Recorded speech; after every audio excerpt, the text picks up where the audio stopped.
नमस्कार दोस्तों, आप सभी को मेरा प्रेम भरा राधे राधे। जय राधे श्याम, जय राधा कृष्ण। दोस्तों, आप सभी का मेरे चैनल पर बहुत बहुत स्वागत है। इस वीडियो में हम गजेंद्र मोक्ष का पाठ करेंगे हिंदी में। तो दोस्तों, ये पाठ शुरू करने से पहले मैं आपको थोड़ी सी कथा बताता हूँ इस पाठ की। तो दोस्तों, एक बार की बात है, एक द्रविड़ नाम का देश था। उस देश के एक राजा थे जिनका नाम था इंद्रद्युम्न। जो वो द्रविड़ देश के राजा थे इंद्रद्युम्न, वो बहुत ही अच्छे राजा थे और साथ ही साथ वह भगवान श्री हरि के बहुत ही बड़े भक्त भी थे। वो हमेशा भगवान विष्णु की पूजा करते थे, उनका ध्यान करते थे और उनका नाम निरंतर लेते रहते थे। अब जैसे जैसे समय बीतने लगा, वो जो राजा इंद्रद्युम्न थे, उनका मन जो है राजपाट में बिल्कुल नहीं लगता था। उनका मन सिर्फ भगवान श्री हरि में ही लगता था। फिर उन्होंने एक दिन अपना सारा राजपाट त्याग दिया और वो एक पर्वत पे चले गए। वहाँ पे उन्होंने अपना एक छोटा सा आश्रम बना लिया और फिर वो वहाँ पे भगवान श्री हरि की तपस्या करने लगे। उनकी रोज़ भक्ति करते थे और उनका नाम लेते थे निरंतर। तो एक दिन जो है उनसे मिलने महर्षि अगस्त्य वहाँ पे पहुँचे अपने शिष्यों के साथ। जब महर्षि अगस्त्य अपने शिष्यों के साथ वहाँ पहुँचे तो जो राजा इंद्रद्युम्न थे, उन्होंने जो है वो इतना ज़्यादा लीन थे अपनी तपस्या में, श्री हरि का नाम लेने में, कि उन्हें पता नहीं चला कि उनसे मिलने महर्षि अगस्त्य आए हैं। फिर ये सब देख के जो है महर्षि अगस्त्य को बहुत ही क्रोध आ गया कि मैं इनसे मिलने आया और उन्होंने मेरा आदर नहीं किया, मेरा स्वागत नहीं किया, मुझे प्रणाम नहीं किया। तो उन्होंने जो है राजा इंद्रद्युम्न को श्राप दे दिया कि तुम एक हाथी के समान जो है बैठे रहे और तुमने मुझे प्रणाम नहीं किया, मेरा स्वागत नहीं किया, तो मैं तुम्हें श्राप देता हूँ कि तुम अगले जन्म में जो है एक हाथी बनोगे। फिर जब समय बीता, राजा इंद्रद्युम्न का अगला जन्म हुआ तो वो एक हाथी का हुआ, क्योंकि उन्हें श्राप मिला था। फिर वो जो राजा इंद्रद्युम्न थे वो हाथी बने। सुमेरु पर्वत पे वो रहते थे अपने परिवार के साथ। वो बहुत ही विशालकाय हाथी बने थे और वो जो है पूरे झुंड के राजा थे। उनका नाम वहाँ पे गजेंद्र पड़ा। उन्हें सब गजेंद्र बुलाते थे क्योंकि वो सब हाथियों के राजा थे। तो एक बार वो जो गजेंद्र थे वो अपने झुंड के साथ पास की सरोवर में पानी पीने गए। जैसे ही वो अपने परिवार के साथ झुंड के साथ वहाँ पहुँचे, उन्होंने जैसे ही पानी के अंदर वो गए तो उस सरोवर के अंदर जो है एक बहुत ही विशालकाय मगरमच्छ था और उस मगरमच्छ ने जो है गजेंद्र की टांग कस के पकड़ ली। पूरी तरह से उन्हें जकड़ लिया, उनकी टांग को। फिर वो दर्द से चिल्लाने लगे, चिंगाड़ने लगे दर्द से गजेंद्र हाथी। उसके बाद जो उनका परिवार था, जो उनकी हथनियाँ थी, उनकी पत्नियाँ थी, उनके बच्चे थे, उन्होंने जो है गजेंद्र को बाहर पीछे की तरफ खींचा ताकि वो मगरमच्छ उनका पैर छोड़ दे, पर कुछ नहीं हो पाया। सारा प्रयास असफल रहा। वो मगरमच्छ ने बहुत ही मजबूती से जो है गजेंद्र हाथी का पैर पकड़ लिया था। फिर ऐसे करते करते बहुत समय बीत गया। फिर धीरे धीरे जो है उनका परिवार उन्हें छोड़ के वापस जो है जंगल में चला गया। अब गजेंद्र अकेले रह गए उस मगरमच्छ के साथ। वो मगरमच्छ उनका पैर नहीं छोड़ रहा था और वो दर्द से करा रहे थे। फिर जो गजेंद्र हाथी थे, उन्हें अपना पिछला जन्म याद आने लगा कि वो पिछले जन्म में एक राजा थे और विष्णु भगवान के बहुत बड़े भक्त थे। फिर वो पिछले जन्म में जो विष्णु भगवान को याद करके जो स्तुति गाते थे, वही स्तुति वही पाठ उन्होंने इस जन्म में किया, जिसको हम गजेंद्र मोक्ष पाठ कहते हैं। तो आइए दोस्तों, अब इस पाठ को शुरू करते हैं। आप भी मेरे साथ साथ स्क्रीन पर पढ़ सकते हैं हिंदी में। बुद्धि के द्वारा पिछले अध्याय में बताए गए रीति से अपने मन को नियंत्रित कर और हृदय को स्थिर करके गजेंद्र मन ही मन अपने पिछले जन्म में याद किए गए सर्वश्रेष्ठ और बार बार दोहराए जाने वाले स्तोत्र का जाप करने लगे। गजेंद्र ने मन ही मन श्री हरि का ध्यान करते हुए कहा, जिनके प्रवेश करने से शरीर और मन चेतन की तरह व्यवहार करने लगता है। ओम शब्द के द्वारा लक्षित और पूरे शरीर में प्रकृति और पुरुष के रूप में प्रवेश करने वाले उस सर्वशक्तिमान देवता का मैं मन ही मन स्मरण करता हूँ, जिनके सहारे ये पूरा संसार टिका हुआ है, जिनसे ये संसार अवतरित हुआ है, जिन्होंने प्रकृति की रचना की और जो खुद उसके रूप में प्रकट हैं, लेकिन इसके बावजूद भी वो इस दुनिया से सर्वोपरि और श्रेष्ठ हैं। ऐसे अपने आप और बिना किसी कारण के भगवान की मैं शरण लेता हूँ। अपने संकल्प शक्ति के बल पर अपने ही स्वरूप में रचे हुए और सृष्टि काल में प्रकट और प्रलय काल में उसी प्रकार अप्रकट रहने वाले इस शास्त्र प्रसिद्धि प्राप्त कार्य कारण रूपी संसार को, जो बिना कुंठित दृष्टि के साक्ष्य रूप में देखते रहने पर भी लिप्त नहीं होते, वे चक्षु आदि प्रकाशकों के भी परम प्रकाशक प्रभु, आप मेरी रक्षा करें। विभिन्न प्रकार की शक्तियों से मुक्त, सभी प्राणियों को आत्मबुद्धि देने वाले, सभी को बिना कारण हित और अतिशय साधु स्वभाव ऋषि मुनि जन, जिनके परम रूप को देखने की इच्छा के साथ वन में रहकर अखंड ब्रह्मचर्य सहित कई प्रकार के अलौकिक व्रतों का नियमों के अनुसार पालन करते हैं, ऐसे प्रभु ही मेरी गति हैं। कई रूपों में नाट्य करने वाले उस अभिनेता के वास्तविक स्वरूप को जिस प्रकार से साधारण लोग नहीं पहचान पाते, उसी तरह से सत्व प्रधान देवता और महर्षि भी जिनके स्वरूप को नहीं जान पाते, ऐसे में कोई साधारण प्राणी उनका वर्णन कैसे कर सकता है। ऐसे दुर्गम चरित्र वाले भगवान मेरी रक्षा करें। अनेकों शक्ति से मुक्त, सभी प्राणियों को आत्मबुद्धि प्रदान करने वाले, सबके बिना कारण हित और अतिशय साधु स्वभाव ऋषि मुनि जन, जिनके परम स्वरूप को देखने की इच्छा के साथ वन में रहकर अखंड ब्रह्मचर्य तमाम अलौकिक व्रतों को नियमों के अनुसार पालन करते हैं, ऐसे प्रभु ही मेरी गति हैं। हमारी तरह जिनका ना तो जन्म होता है और ना जिनका अहंकार में कोई भी काम नहीं होता, जिनके निर्गुण रूप का ना कोई नाम है और ना रूप है, फिर भी वे समय के साथ इस संसार की सृष्टि और प्रलय के लिए अपनी इच्छा से जन्म को स्वीकार करते हैं। उस अनंत शक्ति वाले परम ब्रह्मा परमेश्वर को मेरा नमस्कार है। प्राकृत आकार रहित और अनेक रूप वाले अद्भुत भगवान को मेरा बारंबार नमस्कार है। खुद प्रकाशित सभी साक्ष्य परमेश्वर को मेरा शतशत नमन। वैसे देव जो नम वाणी और चित्त वृत्तियों से परे हैं, उन्हें मेरा बारंबार नमस्कार है। विवेक से परिपूर्ण पुरुष के द्वारा सभी तत्व गुणों से परिपूर्ण, निवृत्ति धर्म के आचरण से मिलने वाले योग्य मोक्ष सुख की अनुभूति रूपी भगवान को मेरा नमस्कार है। सभी गुणों को स्वीकार करके शांत, रजोगुण को स्वीकार करके घोर और तमोगुण को अपनाकर मूढ़ से प्रतीत होने वाले, बिना भेद के और हमेशा सद्भाव से ज्ञानधनी प्रभु को मेरा नमस्कार है। शरीर के इंद्रियों के समुदाय रूप सभी पिंडों के ज्ञाता, सबके स्वामी और साक्षी स्वरूप देव आपको मेरा नमस्कार है।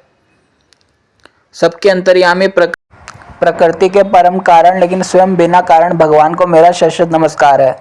सभी इंद्रियों और उनके विषयों के जानकार, सभी प्रतीतियों के कारण रूप, संपूर्ण जड़ प्रपंच और सबकी मूलभूता अविद्या के द्वारा सूचित होने वाले और सभी विषयों में अविद्या रूप से भासने वाले भगवान आपको मेरा नमस्कार। सबके कारण लेकिन स्वयं बिना कारण होने पर भी बिना किसी परिणाम के होने की वजह से अन्य कारणों से विलक्षण कारण आपको मेरा बारंबार नमस्कार। सभी वेदों और शास्त्रों के सर्वश्रेष्ठ तात्पर्य मोक्ष रूपी और श्रेष्ठ पुरुषों की परम गति देवता को मेरा बारंबार नमस्कार है। वह जो त्रिगुण रूपों में छिपे हुए ज्ञान रूपी अग्नि है, वैसे गुणों में हलचल होने पर जिनके मन में संसार को रचने की वृत्ति उत्पन्न होती है और जो आत्म तत्व की भावना के द्वारा विषय निषेध रूप शास्त्र से भी ऊपर उठे हों, जो महाज्ञानी महात्माओं में स्वयं प्रकाशित हो रहे हैं, ऐसे भगवान को मेरा नमस्कार है। मेरे जैसे शरणागत पशु के समान जीवों की अविद्या रूप फांसी को पूर्ण रूप से काट देने वाले, परम दयालु और दया दिखाने में कभी भी आलस नहीं करने वाले नित्य मुक्त प्रभु को मेरा नमस्कार। अपने अंश से सभी जीवों के मन में अंतर्यामी रूप से प्रकट होने वाले सर्वनियंता अनंत परमात्मा आपको मेरा नमस्कार है। जो शरीर पुत्र मित्र घर संपत्ति और कुटुंबियों में अशक्त लोगों के द्वारा कठिनाई से प्राप्त हों और मुक्त पुरुषों के द्वारा अपने हृदय में निरंतर चिंतित ज्ञान स्वरूप सर्वसमर्थ परमेश्वर को मेरा नमस्कार है। वह जिन्हें धर्म अभिलषित भोग धन और मोक्ष की कामना से भजने वाले लोग अपनी मनचाही इच्छा पूर्ण कर लेते हैं, लेकिन जिन्हें अन्य प्रकार के अयाचित भोग और अविनाशी पार्षद शरीर भी देते हैं, वैसे अत्यंत दयालु प्रभु मुझे इस प्रकार के विपदा से हमेशा के लिए बाहर निकालें। वह जिनके एक से अधिक भक्त हैं, जो मुख्य रूप से एकमात्र उसी भगवान के शरण में हैं, जो धर्म अर्थ आदि किसी भी पदार्थ को नहीं चाहते, जो केवल उन्हीं के परम मंगलमय व अत्यंत विलक्षण चरित्र का गुणगान करते हुए उनके आनंदमय समुद्र में गोते लगाते रहते हैं, उन अविनाशी सर्वव्यापी सर्वश्रेष्ठ ब्रह्मादि के भी नियामक अभक्तों के लिए भी हमेशा प्रकट होने वाले, भक्ति योग द्वारा प्राप्त बहुत ही पास में होने पर भी माया के कारण बहुत दूर लगने वाले, इंद्रियों के द्वारा अगम्य और अत्यंत दुर्विज्ञ, अंतर से रहित लेकिन सभी के आदिकारक और सर्व परिपूर्ण उन भगवान की मैं स्तुति करता हूँ। वो जो ब्रह्मा सहित सभी देवता, चारों वेद, समस्त चराचर जीव के नाम और आकृति भेद से जिनके अत्यंत शुद्र अंशों से रचित हैं, जिस तरह से जलती हुई अग्नि की लपटें और सूरज की किरणें बार बार बाहर निकलती हैं और फिर से अपने कारण में लीन हो जाती हैं, उसी प्रकार बुद्धि, मन, इंद्रियां और नाना योनियों के शरीर, जिन सभी गुणों से प्राप्त शरीर जो स्वयं प्रकाश परमात्मा से अवतरित होकर फिर से उन्हीं में लीन हो जाते हैं, वह भगवान जो ना तो देवता है, ना असुर, ना मनुष्य और ना ही मनुष्य से नीचे किसी अन्य योनि के प्राणी, ना ही वो स्त्री हैं, ना पुरुष और ना ही नपुंसक, और ना ही कोई ऐसे जीव जिनका इन तीनों ही श्रेणी में समावेश है। वो ना तो गुण है, ना कर्म, ना कार्य है और ना ही कारण। इन सभी योनियों का निषेध होने पर जो बचता है वही उनका असली स्वरूप है। वे ही सब कुछ हैं। ऐसे प्रभु मेरा उत्थान करने के लिए प्रकट हों। अब मैं इस मगरमच्छ के चंगुल से छूटकर जीवित नहीं रहना चाहता, क्योंकि मैं सभी तरफ से अज्ञानता से ढके इस हाथी के शरीर का क्या करूं। मैं आत्मा के प्रकाश से ढक देने वाले अज्ञानता से युक्त इस हाथी के शरीर से मुक्त होना चाहता हूं, जिसका कालक्रम से अपने आप नाश नहीं होता, बल्कि ईश्वर की दया और ज्ञान के उद्देश्य से होता है। इस प्रकार मोक्ष के लिए ललायत संसार के रचयिता स्वयं संसार के रूप में प्रकट और संसार से परे, संसार को एक खिलौने की भांति खेलने वाले, संसार में आत्म रूप से व्याप्त, अजन्मा, सर्वव्यापी है, प्राप्त वस्तुओं में सर्वश्रेष्ठ श्रीहरि को केवल प्रणाम करता हूँ और उनकी शरण में जाता हूँ, जिन्होंने भगवत शक्ति रूपी योग के द्वारा कर्मों को जला डाला है, जिन्हें समस्त योगी ऋषि योग के द्वारा अपने शुद्ध हृदय में प्रकट हुआ देखते हैं। उन योगेश्वर भगवान को मेरा नमस्कार है।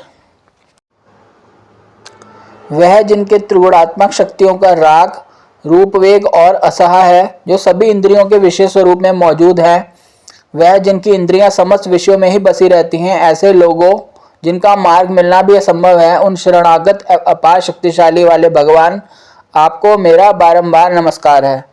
वह जिनकी अविद्या नामक शक्ति के कार्य रूप अहंकार से ढके हुए हैं, वह जिनके रूप को जीव समझ नहीं पाते हैं, ऐसे अपार महिमा वाले भगवान की मैं शरण लेता हूँ। वह जिसने पहले ही की तरह से भगवान के भेद रहित सभी निराकार रूप का वर्णन किया था, उस गजराज के करीब जब ब्रह्मा जी साथ में अन्य कोई देवता नहीं आए, जो अपने विभिन्न प्रकार के विशिष्ट विग्रहों को ही अपना रूप मानते हैं, ऐसे में साक्षात विष्णु जी जो सभी आत्मा होने के कारण सर्व देव स्वरूप हैं, तब वहां प्रकट हुए। गजराज को इस तरह दुखी देखकर और उसके पड़े गए स्तुति को सुनकर चक्रधारी प्रभु इच्छा अनुसार वेग वाले गरुड़ की पीठ पर सवार होकर सभी देवों के साथ उस स्थान पर पहुंचे जहां वह गजराज था। सरोवर के अंदर महाबली मगरमच्छ द्वारा पकड़े जाने के बाद दुखी उस हाथी ने आसमान में गरुड़ की पीठ पर बैठे हुए और हाथों में चक्र लिए भगवान विष्णु को आते हुए जब देखा, तो वह अपनी सूंड में पहले से ही उनकी पूजा के लिए रखे कमल के फूल को श्रीहरि पर बरसाते हुए कहा, सर्वपूज्य भगवान नारायण, आपको मेरा प्रणाम है। लाचार हाथी को देखकर भगवान श्रीहरि गरुड़ से नीचे उतरकर सरोवर में उतर आए और बेहद दुखी होकर मगरमच्छ सहित उस हाथी को तुरंत ही सरोवर से बाहर निकाल लाए और देखते ही देखते अपने चक्र से मगरमच्छ के गर्दन को काट दिया और हाथी को उस पीड़ा से बाहर निकाल लिया। तो दोस्तों यहाँ पे जो है अब गजेंद्र मोक्ष का पाठ पूर्ण होता है। ओम नमो भगवते वासुदेवाय, ओम नमो भगवते वासुदेवाय, ओम नमो भगवते वासुदेवाय। जय श्री हरि, जय श्री हरि, जय श्री हरि, जय श्री हरि, जय श्री हरि, जय नारायण नारायण नारायण नारायण नारायण नारायण। तो दोस्तों इस तरह से जो है गजेंद्र ने भगवान श्री हरि की स्तुति करी, वह प्रकट हुए, वह अपने गरुड़ वाहन पर आए और उन्होंने मगरमच्छ का जो है गला काट दिया अपने सुदर्शन चक्र से। इसके बाद जो है वह गजेंद्र हाथी को अपने साथ जो है वैकुंठ धाम ले गए, उनको मोक्ष मिला, क्योंकि अब गजेंद्र हाथी इस हाथी के शरीर में जो है और ज़्यादा और नहीं जीना चाहते थे। उनकी इच्छा थी कि अब उन्हें मोक्ष मिल जाए, इसलिए भगवान श्री हरि उनको अपने साथ वैकुंठ धाम ले गए और उनको अपना पार्षद बनाया। और जिस मगरमच्छ का उन्होंने गर्दन काटी थी अपने सुदर्शन चक्र से, उसको भी मोक्ष मिल गया और वो अपने धाम चला गया। तो दोस्तों इस वीडियो को यहीं पे समाप्त करते हैं। मैं आपसे मिलूँगा अपने अगली वीडियो में। जय जय श्री राधे, जय जय श्री राधे, जय जय श्री राधे श्याम। राधे राधे, जय राधा कृष्ण।